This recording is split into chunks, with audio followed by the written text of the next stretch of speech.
गांव के आखिरी सिरे पर, जहां पक्की सड़क भी हिम्मत करके ही पहुंचती थी, वहां एक छोटा सा कच्चा घर था। उसी घर में रहती थी सीमा, एक ऐसी बहू जिसके सपने शादी के साथ ही जिम्मेदारियों के बोझ तले दब गए थे।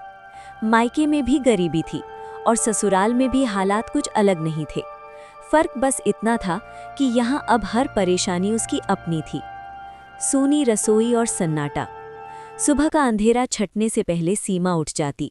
टूटा हुआ चूल्हा, धुएं से काली दीवारें और आधी खाली रसोई, यही उसका संसार था। कई बार तो आटा इतना कम होता कि रोटियां गिनकर बनानी पड़ती। सास की खांसी और पति की थकी हुई सांसें उसे हर रोज याद दिलाती कि घर को चलाना आसान नहीं है। फिर भी सीमा कभी शिकायत नहीं करती। वो जो भी बनाती पूरे मन से बनाती। रोटी पर हल्का सा घी भी लगाती तो ऐसा लगता मानो उसने दिल से आशीर्वाद दे दिया हो। हुनर जो सबके पास नहीं। सीमा को खाना बनाना उसकी माँ ने सिखाया था। माँ कहा करती थी, बेटी, रसोई में स्वाद हाथों से नहीं, मन से उतरता है। सीमा ने इस बात को गांठ बांध लिया था। चाहे सादी दाल हो या सूखी सब्जी, उसके हाथों में कुछ अलग ही बात थी।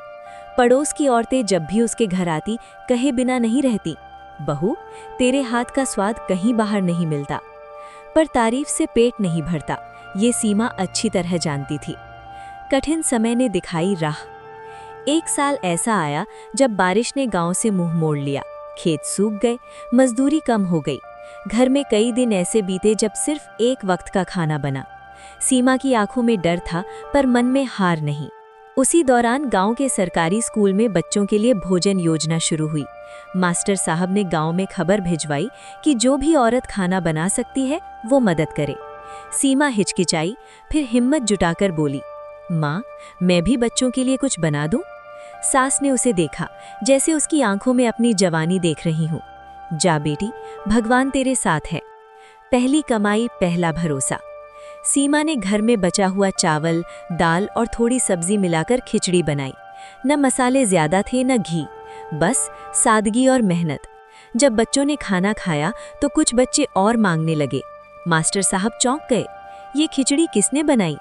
जब सीमा आगे आई तो मास्टर साहब ने कहा, बहू, कल से तुम रोज खाना बनाओगी, थोड़ा मानदेय भी मिलेगा। उस दिन सीमा ने पहली बार अपने हाथों से कमाया हुआ पैसा देखा। वो पैसे उसके लिए सिर्फ नोट नहीं थे, इज्जत की पहली मोहर थी। रसोई बनी सहारा। धीरे धीरे स्कूल के अलावा आंगनवाड़ी और पास के गांव से भी काम आने लगा। सीमा ने घर के एक कोने को ठीक किया, टूटी हांडी बदली, चूल्हे के पास लकड़ी का छोटा सा तख्ता रखा। अब उस कोने को लोग सीमा की रसोई कहने लगे। ताम बढ़ा तो सीमा ने सोचा, अकेली कितनी देर कर पाऊंगी। उसने गांव की दूसरी गरीब औरतों को बुलाया, जिनके घरों में भी हालात उसी जैसे थे। मेरे साथ काम करोगी तो घर चलेगा और इज्जत भी रहेगी। 4 औरतें, एक चूल्हा और एक सपना। धीरे धीरे ये रसोई रोजगार बन गई। तानों से तालियों तक।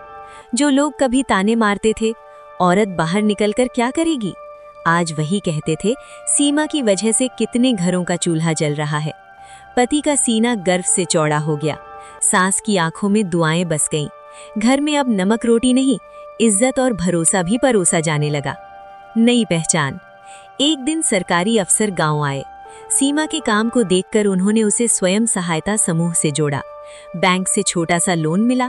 रसोई का नाम पड़ा सीमा अन्न रसोई। अब वहां रोज सैकड़ों लोगों का खाना बनता है। कई औरतों को काम मिला है। सीख। सीमा की कहानी यही सिखाती है कि गरीबी मजबूरी हो सकती है, पर हार नहीं। अगर हौसला हो तो रसोई भी रोजगार बन सकती है, और एक बहू पूरे समाज की उम्मीद।